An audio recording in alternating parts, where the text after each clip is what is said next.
Olá pessoal, tudo bem? Sou professora Isis e nós vamos falar como está no cronograma de vocês sobre os programas de atenção à saúde da mulher. E eu vou dar uma ênfase também na atuação da enfermagem dentro desses programas, tá? Avisando que é proibida a gravação, reprodução e a distribuição do material da aula sem a minha autorização, tá bem? Essa política, ela foi criada em parceria com diversos setores da sociedade, com o movimento de mulheres, movimento negro, movimento de trabalhadoras rurais, da sociedade científica, das ONGs, que são as organizações não governamentais, porque a mulher ela é diversa, né? Elas são maioria na população brasileira, possuem as suas diversidades, as suas individualidades e são a maioria das usuárias do SUS. E a história das mulheres pela busca pelo serviço de saúde é marcado por muita discriminação, muita frustração e violação dos direitos femininos.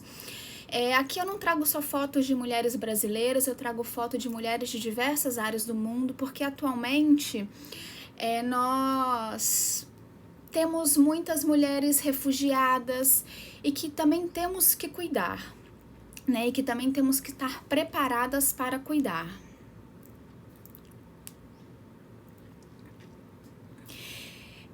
Eu trago esse quadro, é um quadro da professora Tirrell, e ele é muito interessante, porque ele fala da contextualização de saúde da mulher nas políticas de saúde.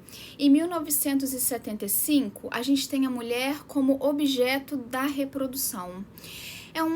No mundo, politicamente, o que estava acontecendo? Era um sistema capitalista de práticas e especialidades médicas, a questão do modelo biomédico, fortalecendo a situação da assistência hospitalar de ambulatórios e especialidades, um modelo puramente biomédico, tá, pessoal? O programa materno-infantil ele era baseado na verticalidade, havia falta de integração com outros programas e ações propostas pelo governo, as metas eram definidas pelo nível central.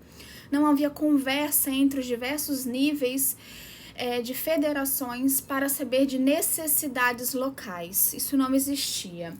Em 1984, a mulher ainda é visada na questão materno-infantil somente, mas como sujeito da reprodução.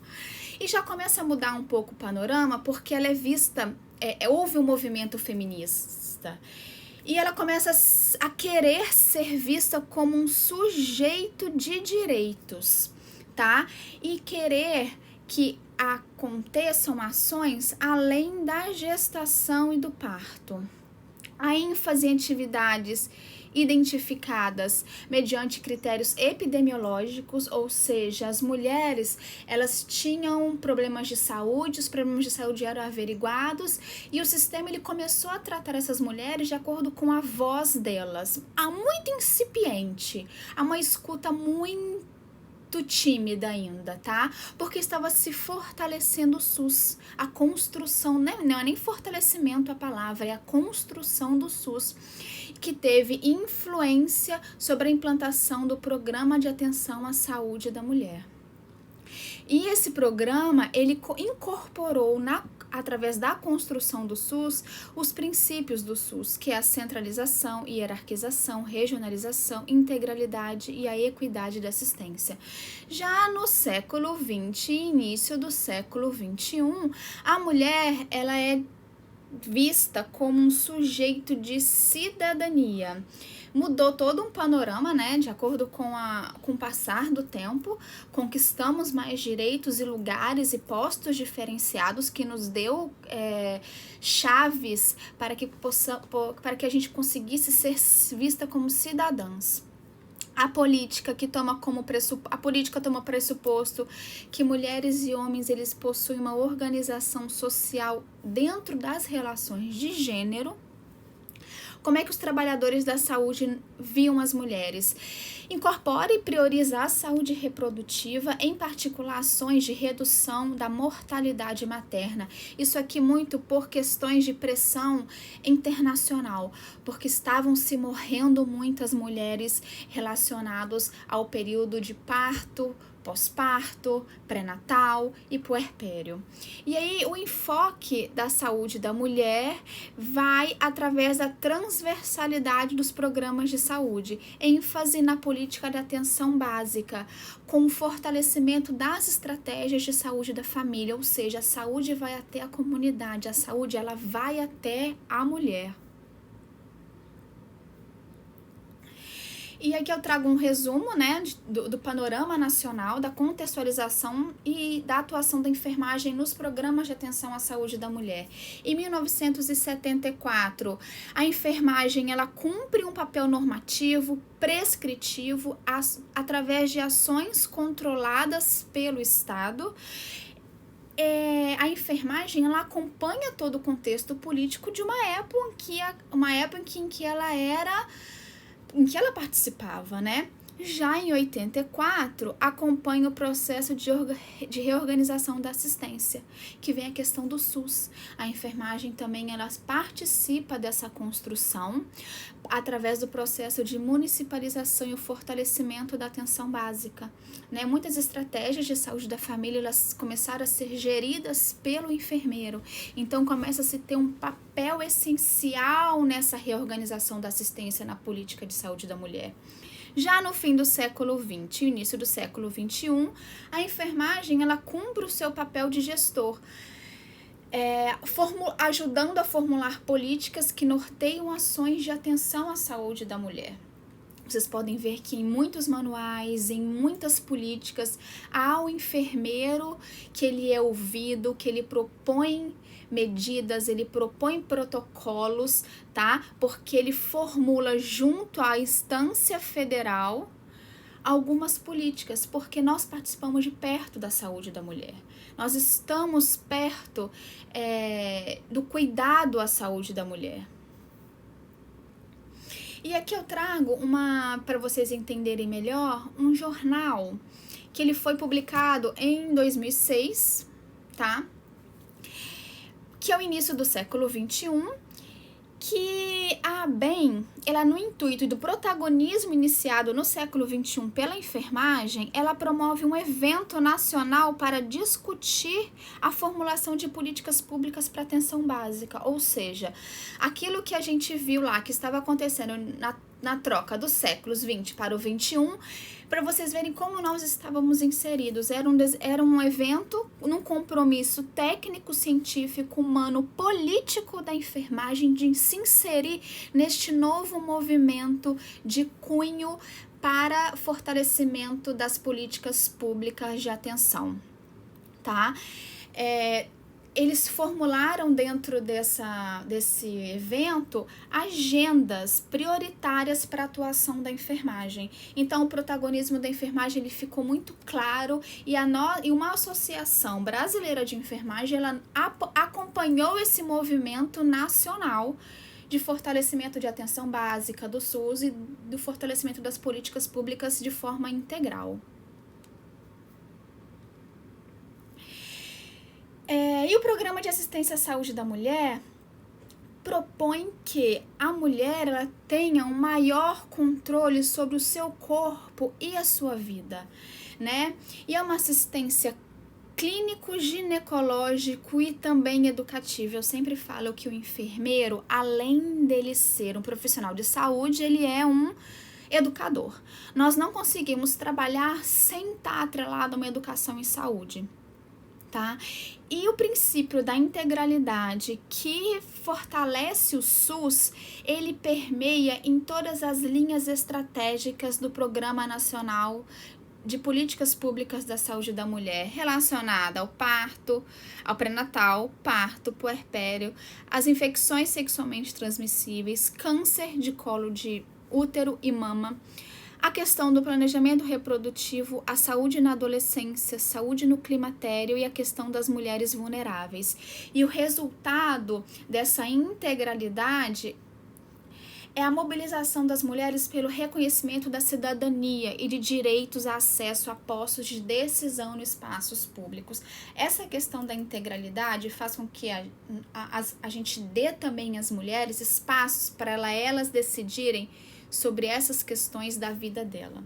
E não sendo vertical, de forma biomédica, onde os profissionais de saúde têm o papel e o poder de decidir. Não, aqui a gente consegue fazer e tenta garantir com que as mulheres se reconheçam como cidadãs de direito, tá? E a gente tem alguns instrumentos gerenciais e técnicos que nos instrumentalizam para cuidar destas mulheres.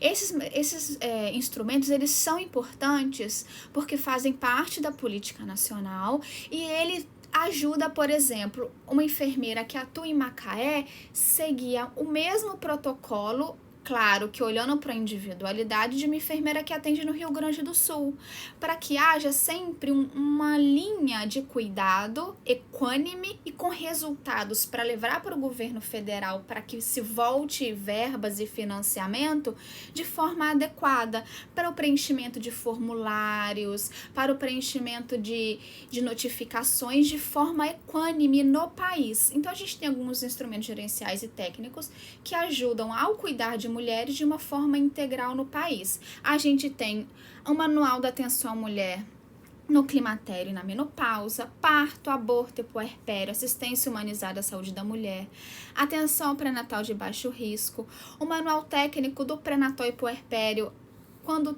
trazendo questões de atenção qualificada e humanizada, a saúde do adolescente, câncer de mama e de útero, os direitos sexuais e reprodutivos, assistência ao planejamento reprodutivo, a Política Nacional de Saúde Integral da População Negra, mulheres em situação de violência, a Rede Cegonha, Política Nacional de Atenção Integral à Saúde de Pessoas Privadas de Liberdade, as infecções sexualmente transmissíveis, Política Nacional Integral de Lésbicas, Gays, Bissexuais, Travestis e as Transsexuais. Gente, todos esses instrumentos vocês encontram na biblioteca do Ministério da Saúde. É muito importante, ao cuidar de mulheres tê-los à mão, para que a gente possa sempre ser guiada por protocolos que nos instrumentalizam dentro da nossa profissão, tá?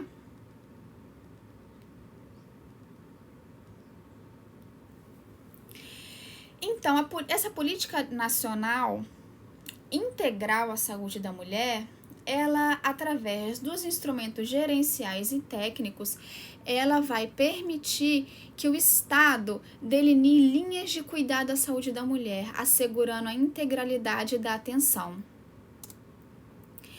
E a gente tem, através das linhas de cuidado, a construção de redes assistenciais com uma articulação da rede de atenção primária, da atenção média e de alta complexidade. São os 3 níveis de atenção que são articulados dentro da política de saúde da mulher. Há um processo de pactuação de responsabilidade entre a sociedade civil e os 3 níveis da gestão do SUS. Olha aqui a sociedade civil. Somos nós, mulheres, que temos voz e que temos que decidir como queremos ser cuidadas, tá? E a gente é muito importante no delineamento dessas linhas de cuidado à saúde da mulher, porque quem está mais perto da mulher e tem que ouvi-la com muito cuidado somos nós, enfermeiros. Áreas estratégicas de atuação. O planejamento familiar, métodos contraceptivos, reprodução humana, assistidas, DSTs e HIV. Outra estratégia é a atenção obstétrica relacionada a aborto, inseguro, pré-natal, parto e puerpério, urgências e emergências relacionadas à obstetrícia. Vigilância epidemiológica de morte materna, isso é muito importante porque a gente precisa atuar na diminuição da morbimortalidade, principalmente na morte materna, relacionada ao pré-natal, ao parto, ao puerpério, a essas urgências e emergências obstétricas, porque isso nos dá escopo internacional para conseguir financiamento para pesquisas, e a nível social nós temos instrumentos muito capacitadores para que essas mulheres não cheguem a óbitos, né? A gente tem os instrumentos gerenciais e técnicos, eles nos dão arcabouços para cuidar de mulheres grávidas, gestantes, em período de puerpério, que não precisem, por exemplo, de ser medicalizadas se forem muito bem cuidadas, evitando morte materna. Agravos, esses instrumentos, eles evitam que a gente tenha agravos nas mulheres se nós conseguimos cuidar de forma equânime e integral. A questão da violência sexual e doméstica, a mulher no climatério. Nós temos estratégias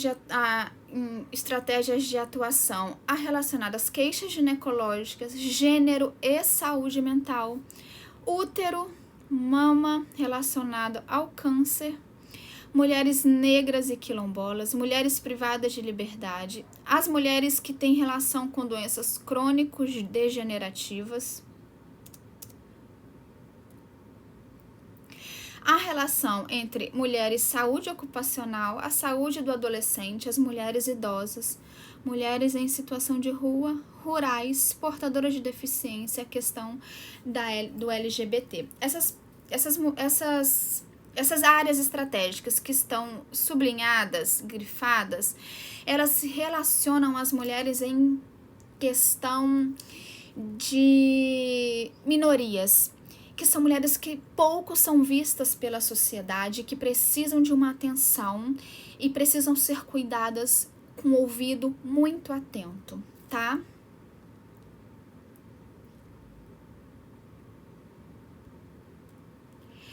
Eu trago aqui uma reportagem que fala sobre alguma parcela dessas mulheres em situação de minoria.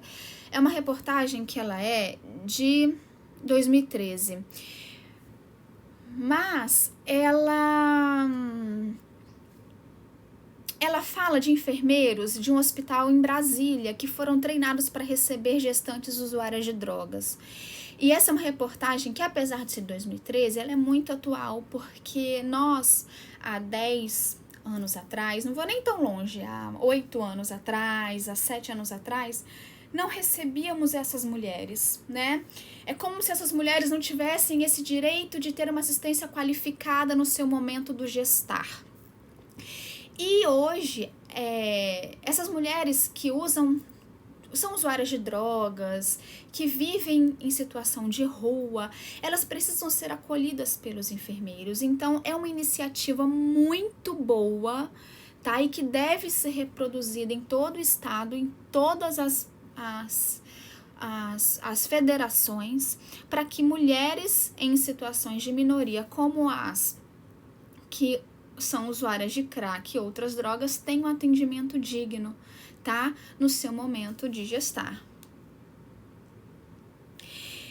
E a saúde da mulher, eu gosto muito de trazer para esse slide Leninger, que é uma teórica, enfermeira e antropóloga, e ela formulou a teoria do cuidado cultural, onde todas as áreas da vida da mulher contribuem para a saúde em um ciclo de vida, né? A saúde, ela faz parte de todos os fatores estruturais, tá vermelho, mas eu vou tentar fazer por fora, de todos os fatores estruturais, e esses fatores, eles são interrelacionados, né? E como eles funcionam e como a gente tem que fazê-los funcionar para o bem-estar e saúde feminina, porque não adianta eu atender uma mulher dentro de um consultório ginecológico e só pedir para eu ver o útero e a mama e mandar ela embora para casa. Para eu cuidar integral e de forma adequada dessa mulher, eu preciso entender a forma de moradia, lazer, renda, relações com o meio ambiente, cultural, relações de gênero, alimentação e trabalho. Porque tudo, gente, todas as áreas da vida dessa mulher é importante para o ciclo de vida dela. E quando a gente faz isso, quando a gente integra todo esse processo à saúde da mulher, a gente contribui para a queda do modelo biologicista, né? E cuida dessa mulher dentro de um ciclo que é vital e importante. E a enfermagem, ela não pode ser executada sem nenhum planejamento, atendendo apenas a uma rotina diária da unidade de saúde. E que é o que a gente vê muitas vezes acontecendo dentro da nossa prática. Eu tenho 13 pacientes, eu trabalho somente na ginecologia, eu vou só fazer exames preventivos e de mama e pronto. E não é assim, né? A gente tem que planejar o nosso atendimento, porque nenhuma patologia e nenhuma mulher poderá ser tratada tipo produção em série. Cada um tem a sua individualidade e o cuidado é humano. E quando eu falo que cada um tem a sua individualidade e o cuidado é humano, gente, dentro a política pública de saúde, quem faz somos nós que estamos na ponta. E a gente só faz ouvindo, tocando e escutando ativamente, ouvindo essa mulher no gesto, no olhar, no que ela quer passar pra gente, né? Não adianta eu simplesmente ficar anotando no meu prontuário e nem sequer olhar essa mulher, ver a expressão dessa mulher. E a política pública de saúde, ela funciona assim, dentro de uma individualidade, dentro daquilo que eu descubro dessa mulher entre as entrelinhas da vida dela. E a atuação da enfermagem dentro dos programas, como eu venho trazendo para vocês, a gente precisa entender que a mulher, para ser muito bem cuidada, e nós, para cuidar dessas mulheres, a gente tem que ter uma visão interinstitucional. Eu preciso de ter uma capacidade de gestão. Muitas vezes reclamamos do preenchimento de formulários, de papel, né? Temos algumas brincadeiras pejorativas em relação ao enfermeiro que fica preenchendo papel, e a gente precisa dessa capacidade de gestão, sim, gente, porque a gente precisa dar um retorno para o SUS a nível federal, porque se eu não disser que no meu município existem mulheres com sífilis, o governo não vai mandar investimentos para penicilina no meu estado, na minha região. Se eu não disser que existem muitas mulheres com problemas na mama, câncer ou problemas no colo do útero, o governo não vai investir. Por quê? Porque ele vai entender que isso na minha região não acontece. Então essa capacidade de gestão, ela é muito importante, né? Porque eu preciso, através dessa capacidade de gestão, com essa visão interinstitucional, causar impacto. E eu só causo impacto quando eu capacito, quando eu tenho uma reorganização de uma rede integrada, quando eu tenho protocolos conjuntos. Lembra que eu falei dos instrumentos gerenciais e técnicos? A enfermeira que atende o pré-natal da minha sala ao lado e eu a ginecologia, a gente tem que ter um protocolo conjunto e seguir a mesma linha de fala, de cuidado, de atenção. Estabelecimento das referências e contra-referências. Se essa mulher ela sai para fazer algum tipo, por exemplo, mamografia, ela tem que voltar para mim, que sou enfermeira, apesar de ter passado por outro profissional da saúde, para que eu também entenda a situação de vida dela. Então, isso é a referência e a contra-referência. A mesma coisa na hora do parto. Ela vai parir numa maternidade, ela tem que voltar para mim, por exemplo, numa consulta de puerpério, para uma puericultura na unidade em que ela tem vínculo. Pactos de gestão de saúde, de vida, que muitas vezes a gente deixa esses instrumentos fora do nosso alcance, e a gente tem que ter noção desses pactos que a instância federal nos propõe, e uma sustentabilidade local, que é um diagnóstico situacional de como estão as mulheres no nosso município, no local onde nós trabalhamos e onde nós estamos inseridas, como enfermeiras ou enfermeiros.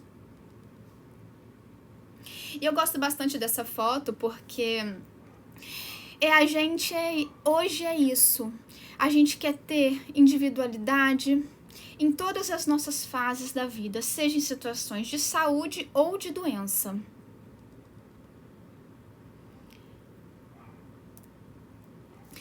E um dos instrumentos gerenciais e técnicos que faz parte da política é o pré-natal, parto, aborto e puerpério. E quando a gente fala desse cuidado, dessa linha estratégica, a gente quer falar de qualidade. A gente hoje não fala mais de acesso, porque poucos são as mulheres que não têm acesso a um pré-natal. Mas eu tô falando de um acesso de qualidade. Eu quero que as mulheres, elas precisam ter, no mínimo, 6 consultas, consulta de puerpério para o desfecho.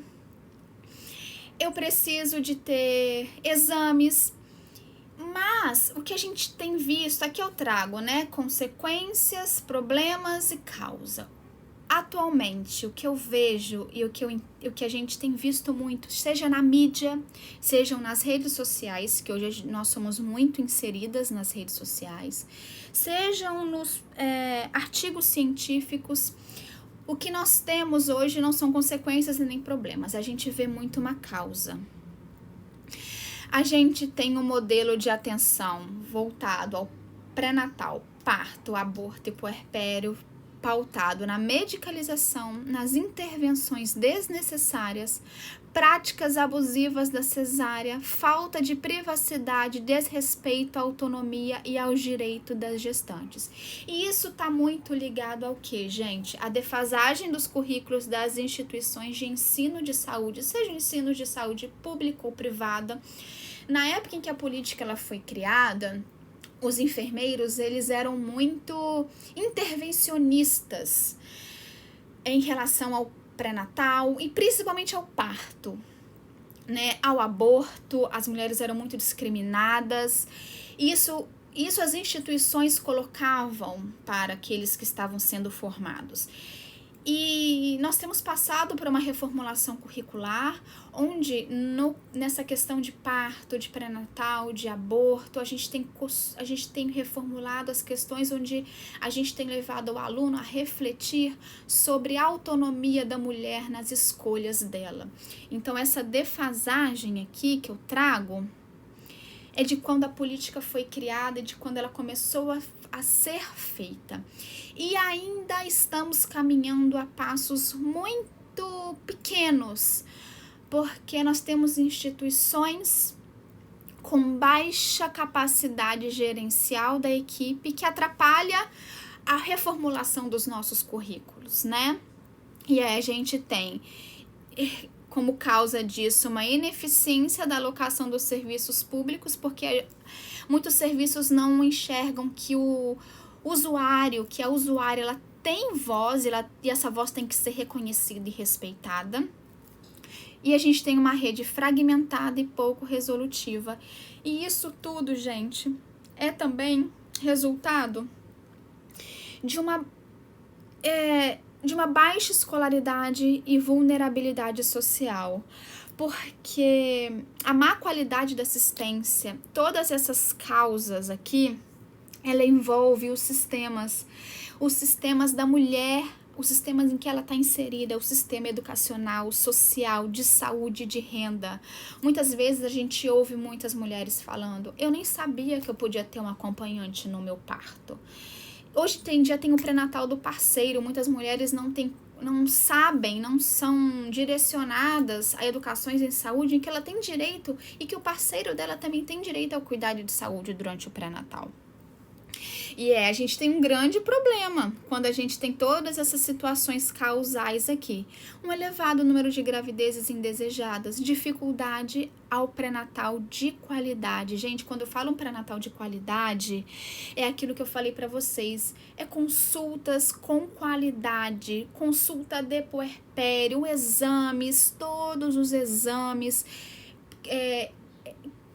tem que ser pedidos nos trimestres que eles são programados, classificação de risco em todas as consultas, não só na primeira consulta, como é de praxe que está sendo feito, e a gente vê uma peregrinação das gestantes no momento do parto. E a gente tem como tudo isso uma consequência que estão essas aqui, ó. A questão da mortalidade materna e infantil, morbidade severa porque a gente não tem um pré-natal de qualidade, abortos inseguros porque a gente não ouve essa mulher, e há falhas no planejamento reprodutivo e aumento do número de cesáreas, também vinculado à baixa escolaridade e vulnerabilidade social. E a gente também é muito responsável por isso, porque a gente não informa, a gente não educa, a gente não dá possibilidades dessa mulher escolher.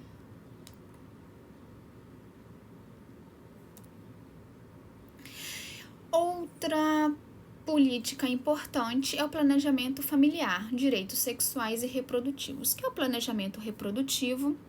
E esse planejamento, essa política, ela faz com que a enfermagem atue para estimular a implementação e implantação, incluindo homens e mulheres, adultos e adolescentes, no planejamento reprodutivo. A mulher, ela tem direitos sexuais e reprodutivos assegurados, inclui a assistência à infertilidade e garante a oferta de métodos anticoncepcionais para a população em idade reprodutiva. É claro, gente, que existe sempre percalços nas políticas, né? Nesta política, a gente só tem que tomar cuidado, outra vez eu falo, em ouvir essa mulher, porque às vezes ela não consegue tomar anticoncepcional oral e é a única coisa que nós temos para oferecer. Então, ouvir, saber da vida dessa mulher é importante para a gente ajudá-la a decidir sobre os processos e os direitos sexuais e reprodutivos dela.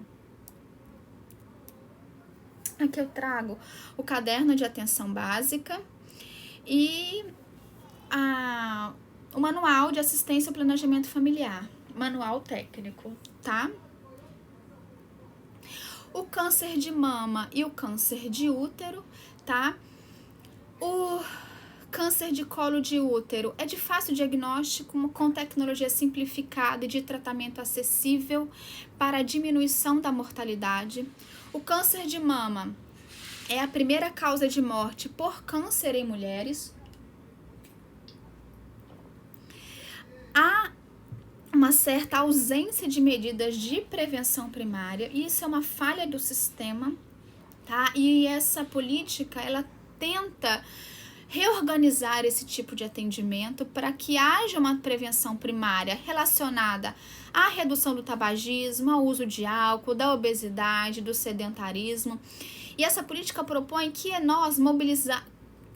que a gente mobilize as mulheres para a implantação de medidas como sensibilização relacionadas à questão do tabagismo, uso de álcool, de qualidade de vida, investimento tecnológico e recursos humanos e organização da rede para cuidar dessas mulheres, para que não haja grande mortalidade de mama e de útero, já que é de fácil diagnóstico e tem cura, né?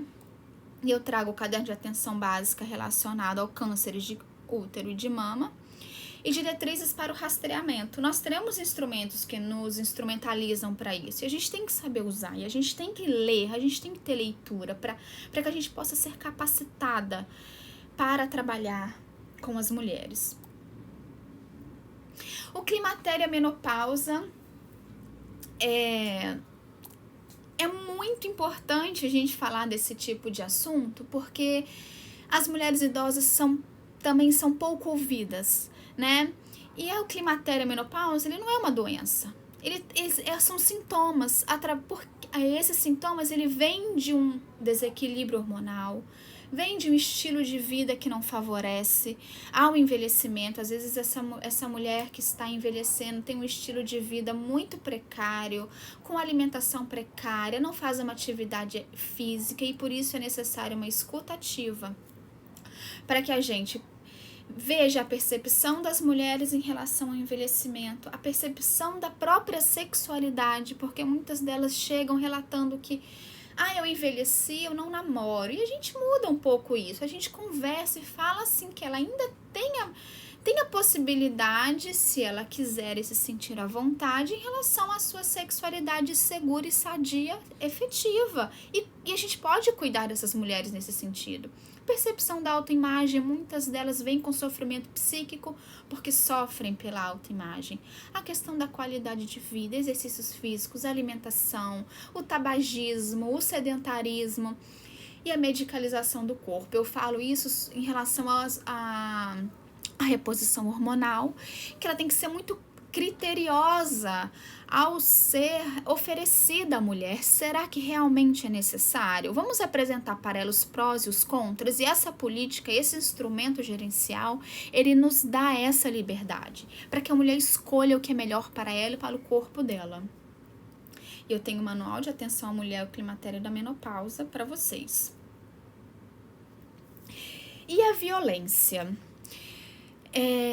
Eu gosto muito desta figura, né? Porque identificar os transtornos causados pela violência é um desafio para a enfermagem. E a gente precisa desconstruir o que é institucionalizado e saber ouvir esta mulher. Muitas vezes ela vem com queixas que são naturalizadas pela sociedade. Ela vem pra gente com uma dor crônica, uma dor muscular, dor no peito, ela vem com algumas dores embaixo do ventre. E essas dores a gente encaminha e elas voltam pra gente contra-referenciar, essas dores nunca passam. E aí já vem com vários outros tipos de queixas, né? E a gente tem que prestar atenção que numa sociedade patriarcal que promove um cotidiano violento, gera um adoecimento na mulher. E não é um adoecimento somente psíquico, é um adoecimento físico quando essa mulher não consegue expressar a violência que ela passa. Pode ser patrimonial, moral, sexual, física. Às vezes ela vem pra gente com uma depressão, com uma ansiedade, ela fala, ela expressa isso e a gente não identifica a violência. A gente não identifica por quê? Porque a gente não presta atenção nessa mulher. Ela fala que ela não dorme, ela faz uso de álcool, de drogas com frequência e chega a um final que nos assusta. E isso já é um fim de uma linha que ela muitas vezes expressou durante vários anos, durante vários meses a profissional de saúde e a gente não sabe identificar. E uma mulher que vem com todo um ciclo da violência, geralmente ela vem para um pré-natal tardio, ela usa muitos serviços de saúde e a gente muitas vezes a gente taxa essa mulher com alguns... ela vem ela de novo, ela não tem nada, ela só tem uma dor e ela fica vindo aqui e a gente fica usando esse tipo de linguajar, taxando essa mulher e a gente não sabe o que está por trás disso tudo. Porque a gente negligencia os casos, dando uma invisibilidade, causando uma baixa resolução e alto custo da assistência, porque ela deprime e vira todo um ciclo, até chegar na questão do suicídio, que aí já é o fim de uma linha. E isso é muito sério. Se vocês estão um dia trabalharem com mulheres em situação de violência, levem esse círculo com vocês. E prestem atenção se realmente não é isso que acontece. Porque isso aqui eu trago de uma prática de muito estudo dentro da política. E a gente tem uma norma técnica, atenção humanizada às pessoas em situação de violência sexual, com registros de informações e coletas de vestígios. Claro que hoje em dia a gente não tem mais a violência sexual, desculpa, gente. São várias outras que são abusivas à saúde da mulher. Acho que eu voltei aqui.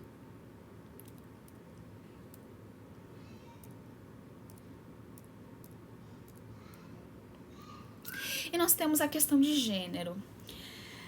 A questão de gênero, ela é uma política complexa que envolve não somente transformações sociais que resultam em necessidades de saúde, mas pelo fato de que a materialização das políticas somente pode acontecer por meio de uma ação concreta de diversos atores sociais e atividades institucionais. E assim, refletindo hoje, as instituições de saúde, elas já estão fazendo a sua parte, né? Trazendo um modelo de atenção sobre o enfoque de gênero a mulheres, fazendo a hormonioterapia, a questão das cirurgias da mudança de sexo.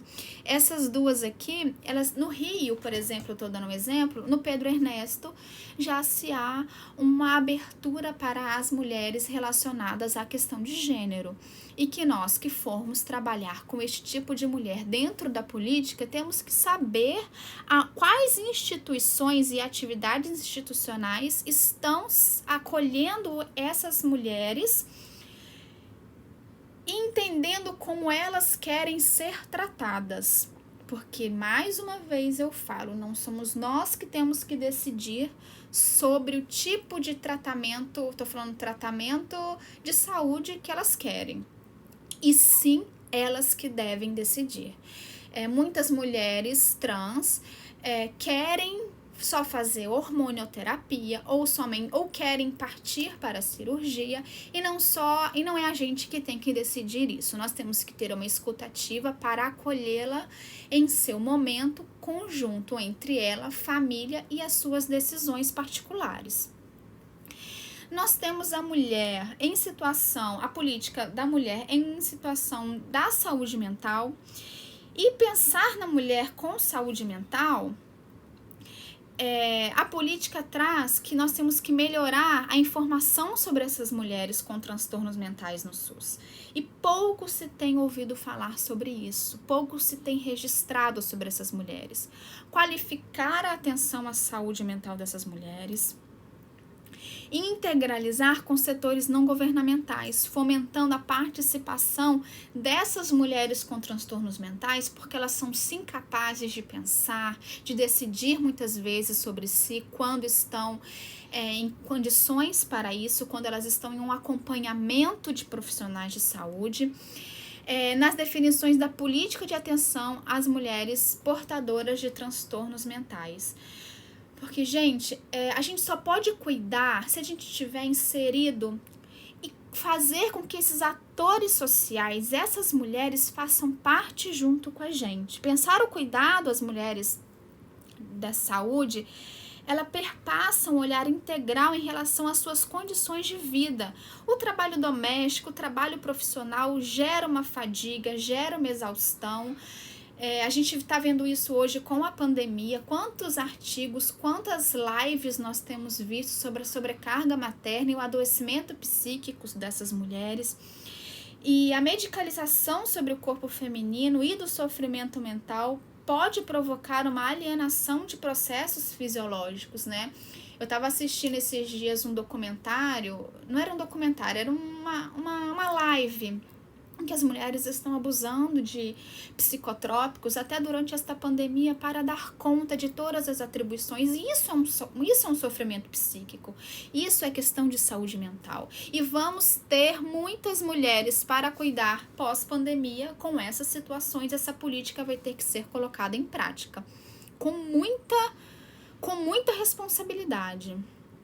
E eu trago aqui a Política Nacional de Lésbicas, Gays, Bissexuais e Travestis e Transsexuais, de 2013, o Guia da Diversidade LGBT. Tenho, em relação à saúde mental, eu trago para vocês o Caderno de Atenção Básica e a Gestão de Serviços Municipais, a integração com a saúde mental, tá? Para vocês darem uma olhada, pegarem, destrincharem esses manuais.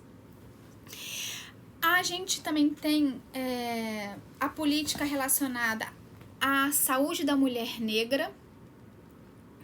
E nessa saúde da mulher negra, a política ela nos propõe melhorar o registro e produção de dados, que é ínfame nos nossos registros, tá? Implantar programa de anemia falciforme, dando ênfase a especificidades das mulheres em idade fértil, no ciclo gravídico puerperal.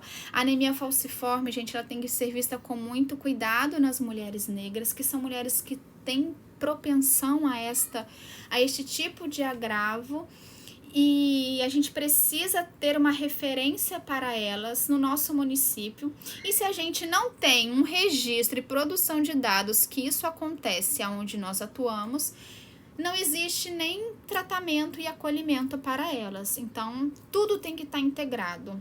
Vocês estão me entendendo? Incluir e consolidar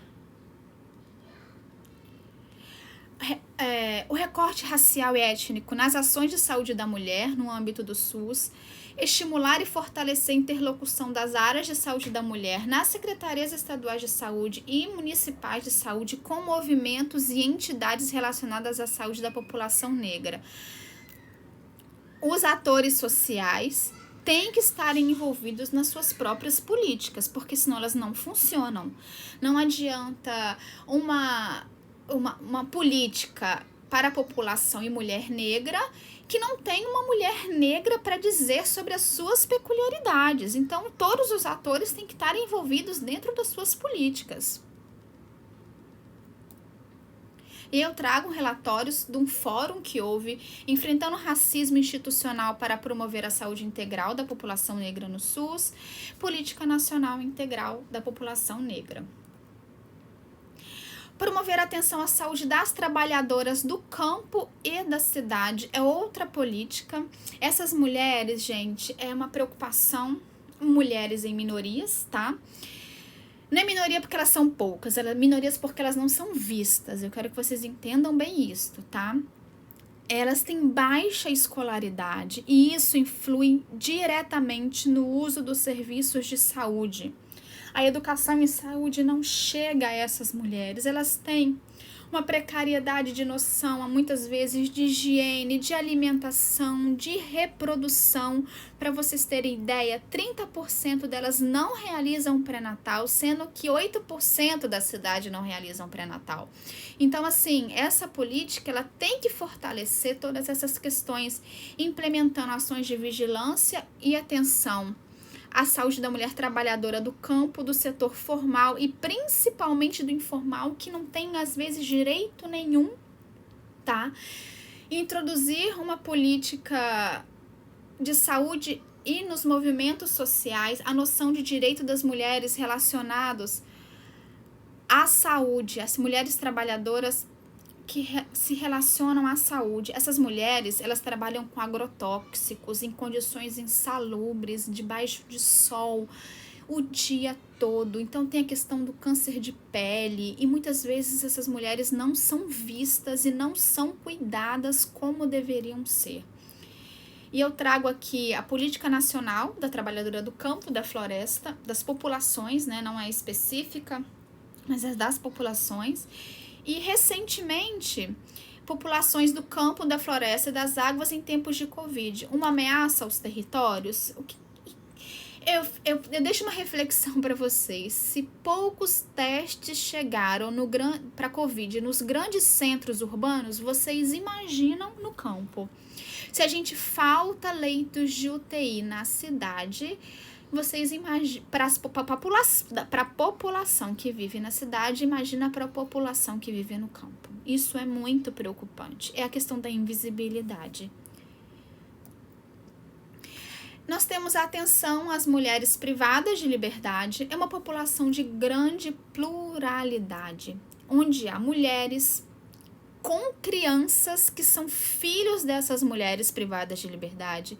É uma população extremamente vulnerável, porque todos os tipos de agravos são encontrados dentro do sistema prisional, que se potencializam pela precariedade do confinamento, que é a questão da superlotação.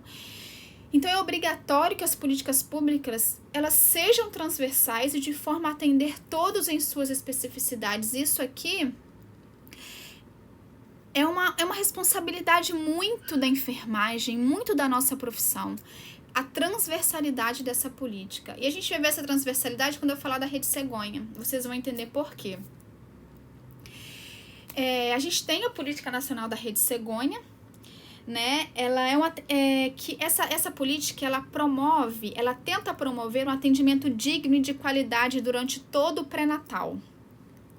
da gestante ter o direito de saber e ter assegurado ao acesso à maternidade, o recém-nascido vir com uma assistência segura, né, durante o parto, uma organização, regulação e investimento numa assistência obstétrica e neonatal. É uma política que tem uma estratégia de proporcionar, eu cliquei aqui, acabou vindo a Política Nacional das Mulheres Privadas de Liberdade, mas é uma estratégia voltando à Rede Cegonha, é uma estratégia para proporcionar às mulheres saúde e qualidade de vida no seu momento gestacional e pós-parto, e acompanhar o desenvolvimento da criança até os 2 primeiros anos de vida.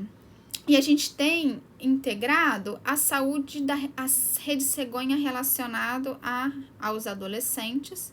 E quando eu falei de forma transversal em relação às mulheres privadas de liberdade, é porque há a Rede Cegonha para as mulheres privadas de liberdade. Então, a inclusão dessas mulheres. E isso, sim, é um cuidado transversal, como eu falei para vocês. E a gente tem, gente, um grande desafio para a enfermagem, para a nossa profissão. É fazer com que a mulher se reaproprie do seu corpo, apesar da medicalização, da patologização. Existem pesquisas sobre o corpo da mulher relacionadas ao interesse das empresas farmacêuticas. A construção do corpo do sonho, que é inacessível. Hoje a gente vê nas redes sociais, hoje a gente vê um grande paradoxo, que é um corpo inacessível, a objetificação, a sexualização do corpo da mulher, e que muitas vezes as mulheres têm adoecido porque não vão conseguir alcançar o que se tem visto, o que se tem proposto para elas, que causa um impacto na identidade individual feminina. E um grande paradoxo, o cuidado, porque assim, o mais importante é o cuidar, que não está sendo valorizado na nossa sociedade atual, porque hoje a gente tem tecnologias, indústrias farmacêuticas, a gente tem várias questões relacionadas ao cuidado e a papéis e a internet, e a gente não tem valorizado o olhar, o cuidar, o tocar. E eu deixo uma questão para vocês, né? O que constitui, a gente permeou essa aula, a gente viu algumas linhas estratégicas, e o que vocês, como enfermeiros em formações, vê como um desafio para a enfermagem na área da saúde da mulher? Isso aqui eu deixo como uma interrogação para trazer no dia que a gente vier a discutir. Quais são os desafios que vocês enxergam para essas políticas públicas na saúde da mulher? E eu agradeço a atenção, mesmo de longe. E aqui eu trago algumas referências.